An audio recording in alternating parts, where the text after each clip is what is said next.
gente. Eu já falei para vocês, que é essa dos discípulos voltando, e Jesus pergunta o que está acontecendo, e eles falam, cara, você não percebeu que morreu nosso Salvador? Então eles estavam voltando, não percebendo a presença de Jesus.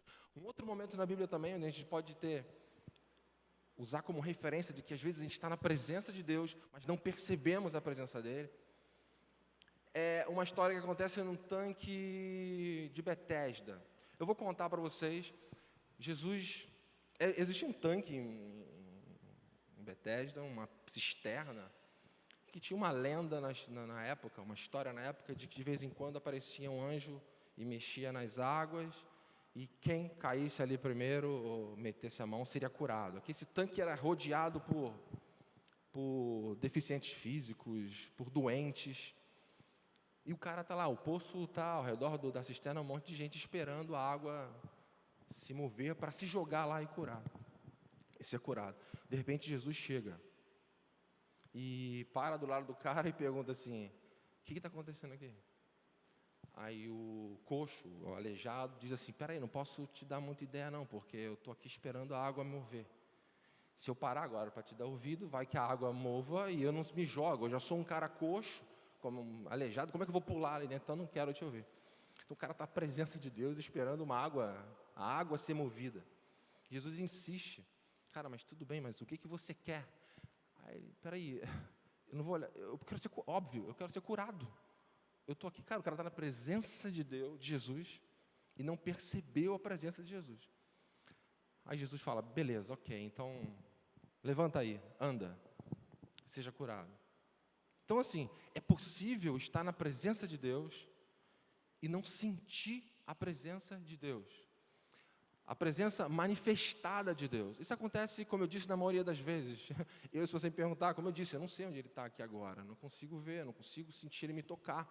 Não ouço a voz dele. Charles, não ouço. Mas isso que deixa a gente mais intrigante, porque ele fala que estaria com a gente até o final dos tempos. Isso traz para a gente uns vícios de linguagem, umas confusões na nossa forma de se expressar. Quando eu me converti, a coisa que eu mais gostava, assim, que eu fiquei mais encantado, era as pessoas orarem. Então eu lembro de ir para reuniões de oração de senhora, assim, porque, pensa, se eu quiser agora falar com, sei lá, quem é o cara mais importante do mundo hoje, sei lá, se eu quiser falar com o Mark Zuckerberg, do Facebook, sei lá, eu consigo falar com ele agora? Vou mandar uma mensagem para ele no Instagram, no Facebook dele. Eu não vou conseguir. Se eu quiser falar com Obama, eu não consigo falar com Obama. Mas se eu quiser falar, cara, com Deus, eu consigo falar com ele agora. Então isso me deixava encantado. E eu não sabia orar, óbvio. As minhas orações, para mim, tinha que ter uma forma, um formato, né? E eu gostava de chegar nas minhas orações e ficar orando, e isso me estranhava. Porque eu estava entendendo isso, que Deus é um Deus presente em todo momento. E aí chegava um cara e falava assim, uma senhora na oração, falava, Senhor, entrando na sua presença. Como assim? Trocar o microfone? Beleza. Então, eu chegava assim, como assim, entrando na sua presença? E a gente também comete isso, de vez em quando eu falo isso, Senhor, na tua presença, entrando, e vinha uma outra senhora e falava assim, permanecendo na sua presença, mas, pô, né, não existe isso. Eu acredito, e assim, eu tenho notado, que quando a gente decide, né, isso é meio estranho, mas quando a gente decide seguir a Jesus, assim, né, quando a gente entende que Ele escolheu a gente, nós decidimos, olha, eu vou segui-lo, os problemas acontecem, começa a acontecer um monte de coisas estranhas. Não é porque você decidiu ser crente, porque a vida é assim.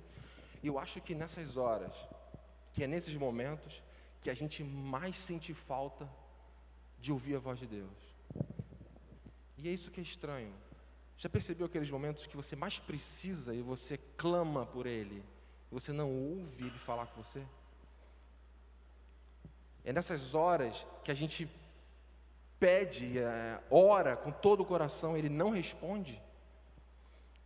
Pastor Henrique domingo passado, pregou uma mensagem sobre Salmos 23, que até agora está assim, ainda martelando no meu coração, que é um texto conhecidíssimo, né? Mas acho que o momento que a gente vive, eu não sei, assim, foi mais forte para mim. E ele chama a atenção do verso 4, do capítulo 4, que ele fala: mesmo quando eu andar por um vale de sombra e morte, não temerei mal algum, porque você está comigo. Então assim, é certo, ele falou isso, né? Pastor Rick disse domingo passado, é certo que a gente vai passar por dificuldades na nossa caminhada cristã. Sei lá, você vai viver 80 anos, 80 anos de pura maravilha, de comercial de margarina, né? Você não vai passar por momentos de tensão, vai passar por dificuldades. E o que vai mais trazer desespero para a gente é a sensação da ausência de Deus. De quando você coloca o que você está sentindo naquela hora e Ele não responde a você. Eu vou dar um exemplo. Eu tenho uma filha, né, eu aprendo muito mais assim no processo de educação com ela, talvez do que ela comigo, e como eu tenho percebido Deus fazendo eu entender o meu relacionamento com Ele. Ela fez uma pirraça absurda, assim, acho que só quem tem filho aqui entende, aquelas pirraças gratuitas, assim, sem razão, né? Tipo, tá brincando e de repente bipolar, aquela coisa assim. E ela fez uma pirraça dessa na rua. Aí eu cheguei, busquei a paciência, falei: filha, olha só, com essa paciência mesmo, tá? Não estou fazendo tipinho não, para não passar mais vergonha. Eu falei: filha, para. Mas eu não quero, pirraça daquele, folha da árvore verde. Pô, papai não consegue mudar, aquela coisa. Fez essa pirraça. Eu falei: quando você chegar em casa, você vai ficar de castigo, cara. Aí ela entendeu o recado. Ela veio de lá para cá, puxando meu saco. Papai, você é lindo. Papai, ela fala assim: papai, sabe qual é o tamanho do meu amor por você? Maior que a lua. Aquela coisa assim. Aí eu, sério, mantendo a minha posição de que eu estava realmente com raiva. De onde ela surta para tirar essas... Cheguei em casa, sentei no sofá e conversei com ela. Falei: estou triste contigo por causa disso, desnecessário. Vamos lá, vamos para o corredor. Lá em casa tem um corredor onde liga assim, os quartos, um corredor grande. E não tem nada naquele corredor, nada. É literalmente um corredor. Para ela refletir e pensar no que ela fez. E fui para a sala. E aí ela começa, figura: papai, e eu estava com raiva, eu não respondi. Aí ela: papai, aí começou aquela vozinha de choro: papai, eu sei que você está aí, papai, por que você não me responde? Eu sei que você está aí. E eu na minha, não respondi. Papai, eu sei que você está aí, por que você não me responde? Aí começou a dar o desespero: eu sei, me responde, eu já aprendi, eu sei que eu não tenho que fazer pirraça. Aí eu na sala, né? Aprendeu. Mas às vezes isso acontece, às vezes Deus leva a gente para um lugar, tipo corredor lá de casa, onde não tem nada, cara. A sensação da ausência de Deus é absurda, é desesperadora. Você clamar o Deus cristão é conhecido como Pai. O seu Deus, Ele se apresenta para você como Pai. Entendeu? É muito mais do que burocracia de um Deus. Ele apresenta você como Pai. Ele requer e quer intimidade com a gente. Às vezes Deus faz isso com a gente, leva a gente para um lugar vazio. No meu corredor lá não tem nenhum quadro, não dá nem para ela distrair. Ela está lá vazia e desesperada, chamando por mim. Tem uma frase do Antônio Elias que eu ouvi alguém dizer, que diz, né, que um pai nunca rejeita a oração do filho, né? Aí eu fui lá no corredor, peguei, abracei ela, expliquei para ela o que estava acontecendo. Mas você entende isso? Essa sensação de ausência de Deus, ausência. Mas Ele disse que estaria com a gente até o final dos tempos. Isso no mínimo, entender. Como é que a gente entende isso? Ele falou que estaria até o final do tempo, mas às vezes a gente passa por dificuldades, e olha que existem problemas que foram problemas que nós geramos, gerado por nós mesmos. Existem problemas que são gerados por outros, que atingem a gente. E existem problemas que são dados por Deus, permitidos por Deus para que a gente aprenda. Tem duas, e era isso que eu queria comentar com vocês, tem duas passagens na Bíblia que mostram esse desespero, assim, de ausência de Deus. De você olhar para todo o histórico do que Jesus fez na cruz, todo o histórico da Bíblia, e a história não bater. Falar, como é que um Deus que me ama, me dá essa sensação de abandono? Caramba, eu estou aqui desesperado, sei lá, e tem problemas que a gente dura um dia, tem problema que pode durar 2, tem dificuldades que podem durar 3, tem dificuldades que podem durar anos, e muitos anos. A Bíblia conta conta vários exemplos, mas eu escolhi 2 aqui que eu acho que pode ajudar a gente a tentar entender isso. O desespero da ausência de Deus. Quando você tem a sensação de que você chama, clama desesperadamente e o que você ouve é o vazio. É isso. A Bíblia conta duas histórias. Uma de Abraão, que Deus chama Abraão. E é um chamado assim, Abraão, larga tudo que você tem, vem comigo. Abraão, ok, Senhor. E você vai vir comigo para um lugar que eu não vou te revelar ainda. Ok. Aí Deus promete para Abraão algumas coisas. Você será conhecido durante todo o tempo. Você terá, sua geração será enorme. Você consegue contar os grãos aqui? Não, sua geração será mais do que isso. Você vai ter um filho. E considerando que a mulher de Abraão, a Sara, já era de idade, não podia ter mais filho, ou Abraão pensou, ele vai me dar uma mulher nova, ou ele vai cumprir, né? Ele vai realmente fazer um milagre. Deus prometeu isso para ele. E ele vai. E sim, beleza, Senhor, vou lá. Só que num determinado momento, depois de 25 anos que Deus fez essa promessa para ele, que eu vou te dar um filho, Deus para e fala assim, Abraão, agora eu quero o seu filho como sacrifício. Quero que você mate seu filho. Pô, Abraão poderia falar assim, você está brincando, né? Cara, você me tirou de onde eu estava, que eu não tinha problema, assim, eu estava bem lá, minha família era rica, não tem problema. Aí você me tira de lá, me traz para cá, para uma terra que você diz que vai me mostrar ainda. Você me oferece uma promessa de um filho, eu vou e compro esse teu barato, e agora você está me pedindo meu filho. Só que Abraão não é desse tipo de gente. Jó era, lembra Jó? Né? Questionou Deus quando passou por um momento difícil. Mas Abraão disse sim, Senhor, eis-me aqui. Cara, nesse momento se instaura na vida de Abraão aquela sensação da ausência de Deus, onde ele tem que pegar o filho dele, subir um monte para poder matar o filho dele como sacrifício. A Bíblia também encontra um outro momento também complicado, que é da família de Lázaro. A família de Lázaro eram amigos de Jesus. É aquela coisa onde que Jesus passava final de semana, feriado, sabe como? Aquela de ir para Betânia, uma região tranquila, descansar, aquela correria de Jerusalém. A Bíblia fala que era o lugar onde ele encontrava descanso. Ele ia para lá. Tá aí. Lázaro pegou, sei lá, uma doença, zika, chikungunya, essas doenças que têm um nome engraçado, mas que são sérias, assim, que mata. E Lázaro fica doente, vai adoecendo a cada dia. E essa família de Lázaro, Maria é aquela que jogou o perfume nos pés de Jesus, tá ligado? E aí Lázaro fica doente, cara.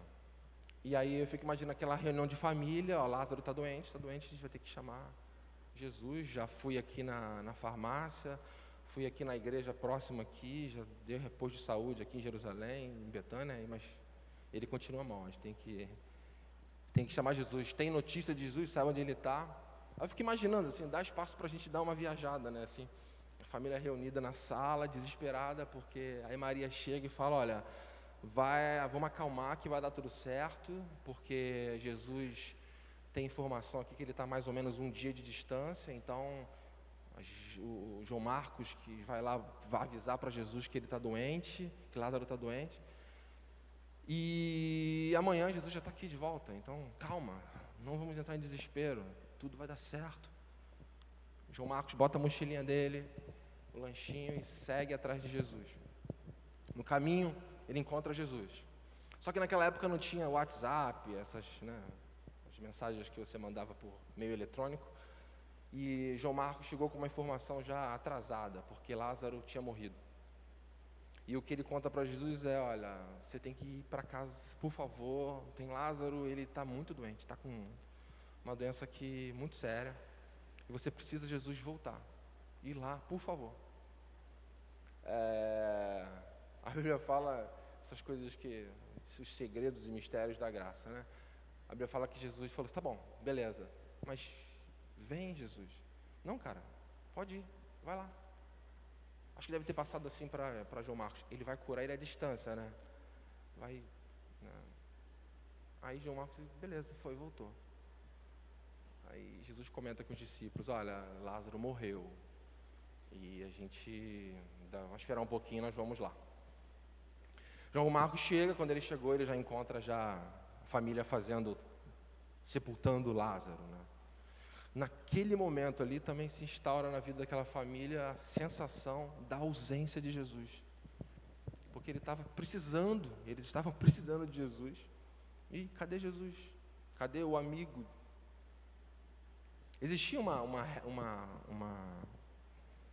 história, uma lenda na época que até 3 dias ali o Lázaro, o morto, poderia ressurgir do nada. Era uma lenda. Nessas horas, quando a coisa está muito tensa, a gente se apega a essas coisas, né? Eu vou levar, no caso de doença, eu vou levar meu filho, meu parente, para um cara que ele é o médico fera, especialista nessa doença. Nessas horas a gente se apega a essas coisas, né?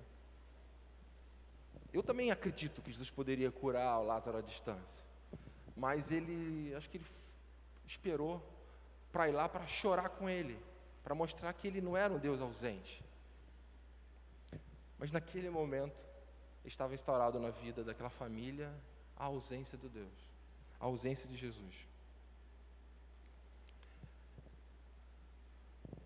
Existem momentos assim na nossa vida que a gente tem aquela sensação do que Ezequiel fala, né? De estar vivendo no vale de ossos secos, que é esse momento, como eu disse, de total ausência de Deus, a sensação de que Ele não está ali presente, do que a gente está fazendo não vai dar certo.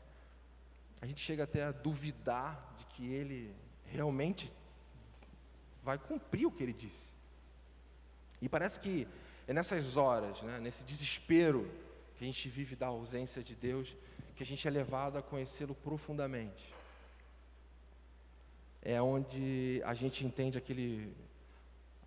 aquela carta de Jeremias que diz, buscar-me-ei e me achareis se me invocares de todo o seu coração. Acho que nessa hora, nesse corredor vazio, onde a gente busca ao Senhor de todo o coração. A Bíblia fala que ele estava colocando Abraão à prova. E a história termina assim, né? Abraão pega o filho, vai com o filho até o monte, e quando Abraão pega lá, a faca para poder matar Isaac, um anjo fala, Abraão, pode parar, não precisa mais não. Você passou no teste. Aí ele, teste? Que teste? Não, o teste de ser fiel ao Senhor na ausência dEle. Eu fico imaginando assim um diálogo, né, entre Charles e Deus, assim, né? Era mais ou menos assim, Deus chega para mim e fala, Charles, eu vi que você estava lá domingo passado, lá na igreja, cantando para mim. Eu falei, isso aí, Senhor, estava lá. Você gostou? Então, é sobre isso que eu quero conversar com você. Desafinei? Errei? Não, você disse um monte de coisa para mim. Você falou que queria que eu estivesse presente. Você que falou que queria ser abençoado por mim. Você falou que queria que a minha presença era acima de tudo, que você é o Deus da minha vida. Mas é isso mesmo, Senhor, é isso mesmo. Para mim você é tudo na minha vida, você é o Deus da minha vida. Aí ele fala, tá bom, Charles, então, e se, é sobre isso que eu quero conversar com você. E se, quando você estiver esperando ouvir minha voz, eu não te responder? Você vai cantar da mesma forma para mim? E quando você estiver contando comigo, esperando para se concretizar aquele sonho da sua vida, e você me chamar e eu não te responder, você vai continuar me amando? Você vai continuar? Você vai dar o que é o seu melhor para mim? Aí vai ser tenso. Esse diálogo eu teria dificuldade de responder. Eu falo, Senhor, vai ser difícil. Charles, você não entendeu. Eu posso entrar na tua vida, tirar tudo da sua vida. Tudo. Você vai continuar me amando? Aí eu vou responder, posso orar? Vai ser um ano difícil para você, Charles. Esse ano vai ser um ano difícil. Vai ser um ano de perda. Você vai continuar me amando? Se eu tirar tudo da sua vida? Difícil. Senhor, eu vou tentar. Eu acho que é isso que Ele espera ouvir de mim. Senhor, vai ser difícil pra caramba, mas eu vou tentar. É a mesma sensação que eu tenho de Abraão chegar, do que aconteceu com Abraão, né? Ok, Charles, você passou no teste. O teste de ser fiel quando se tem a sensação da minha ausência. Isso aconteceu com Paulo. A gente pode aplicar isso. Paulo, você topa ser preso?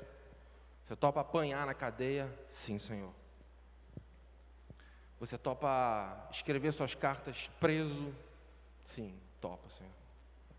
É mais ou menos o que aconteceu com, mais ou menos o que aconteceu com Jesus também. Jesus, você topa? Você está comigo? Deus falando com Jesus. Filho, você topa ir lá render a humanidade, dar salvação à humanidade, mas você vai sofrer. Sim, Senhor. Você topa chegar lá e colocar uma coroa de espinhos em você, te baterem, te crucificarem? Você topa? Você está comigo? Sim, Senhor. Acho que dá para a gente pensar também, mais ou menos aqui, aplicar com a gente. Diz, go, né? Deus fazendo uma conversa com vocês. Eu percebi que vocês, eu vim aqui no sábado e vi vocês cantando para mim. Eu tenho prazer em abençoar vocês. Mas se eu parar de falar com vocês, se eu ficar um ano, vocês vão cantar da mesma forma para mim? Vocês vão me adorar da mesma forma que vocês me adoram? É a pergunta. E se você chegar aqui e eu vou ficar 1 ano, 5 anos sem abençoar vocês, sem responder a sua oração, vocês vão continuar vindo aqui? Vão continuar me adorando? Vão continuar me amando? Eu, Senhor, não sei. É muito tempo. Então a impressão que eu tenho é que a gente teria, sei lá, contando aí, meia dúzia de pessoas. 10 pessoas.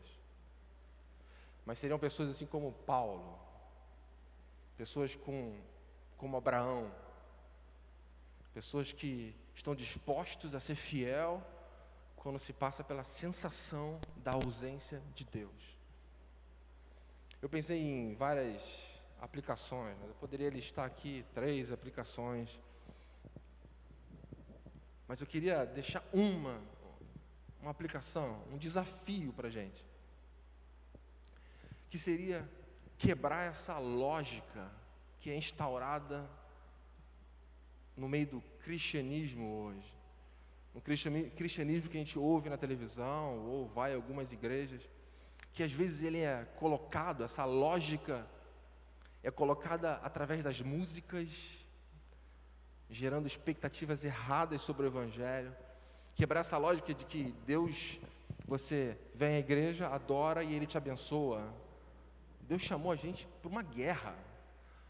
Paulo chamou a gente, fala que vestis a armadura de Deus.